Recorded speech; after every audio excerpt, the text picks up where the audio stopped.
السلام علیکم ورحمۃ اللہ وبرکاتہ۔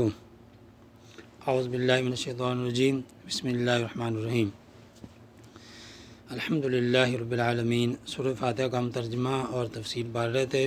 پہلی 3 آیات کا ترجمہ تفسیر گزر گیا، آج پڑھیں گے ایاک نعبد و ایاک نستعین۔ ایاک نعبد، ہم تیری ہی عبادت کرتے ہیں، و ایاک نستعین، اور تجھ سے ہی مدد مانگتے ہیں۔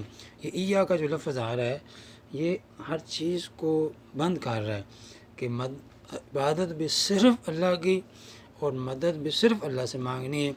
اب اللہ تعالیٰ ایک دلائل سے پیچھے جو 3 آیات گزر گئی اس میں یہ چیز ثابت ہو رہی ہے کہ تمام جہانوں کا پالنے والا بھی اللہ، رحم مہربانی کرنے والا بھی اللہ، اور اگلے جہان مالک یوم الدین بھی مالک اللہ ہے۔ تو جب بنانے والا اللہ، پالنے والا اللہ، تو عبادت بھی اس کی ہونی چاہیے۔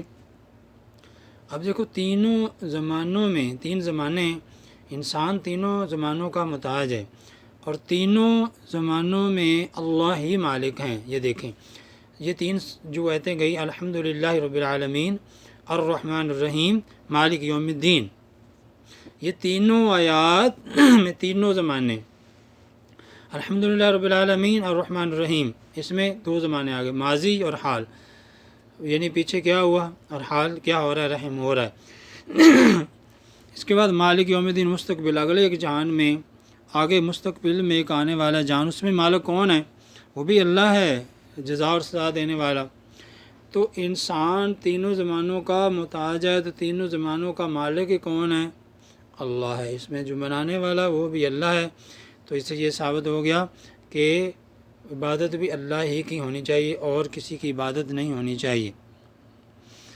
اب آگے لفظ آتا ہے نستعین، استعانت سے، یعنی اللہ کی مدد مانگنا۔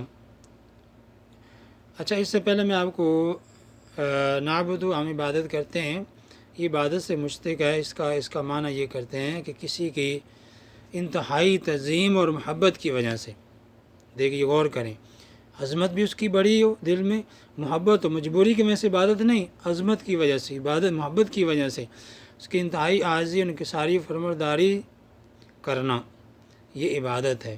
تو یہ صرف اللہ ہی کا حق ہے، جس نے آپ کو بنایا ہے۔ وفی انفسکم افلا تبصرون، اپنے آپ میں دیکھو، اللہ نے آپ کو آنکھ، ناک، کان، زبان بولنے کے لیے دل دیا ہے، تو اللہ تعالیٰ کی عبادت ہونی چاہیے۔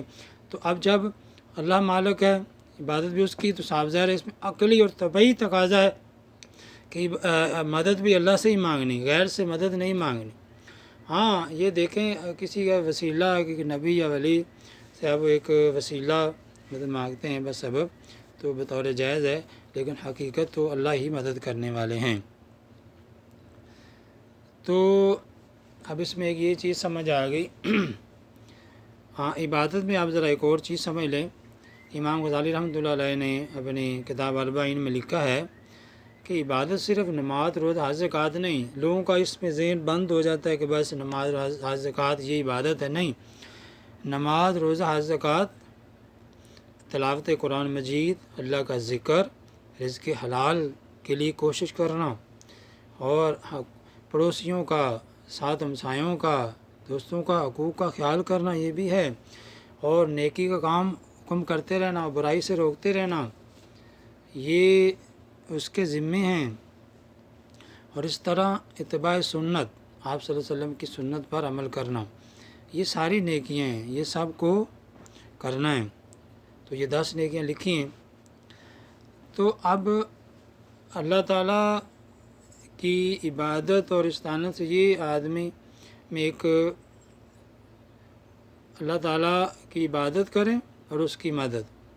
اب اس میں یہ چیز ایک نکلی ہے کہ ہر چیز میں، یعنی محبت میں، امید میں، خوف میں، بھروسے میں، کوئی بھی اللہ کا شریک نہ ہو، وہ وحدہ لا شریک ہے، اس میں کوئی بھی شریک نہ ہو، منت بھی اسی مانے جائے، قسم بھی اسی، یہ قسم ہوتی ہی اللہ کی، میں آپ کو بتاتا چلوں، کہتے ہیں نا مجھے فلاں کی قسم، تیرے سار کی قسم، فلاں، وہ قسم ہوتی ہی نہیں، قسم ہوتی ہی اللہ کی ہے۔ تو قسم کھائیں وہ بھی اللہ کی، منت کھائیں وہ اللہ کی، یعنی سب کام اللہ کے لیے ہیں، عبادت بھی اور مدد بھی۔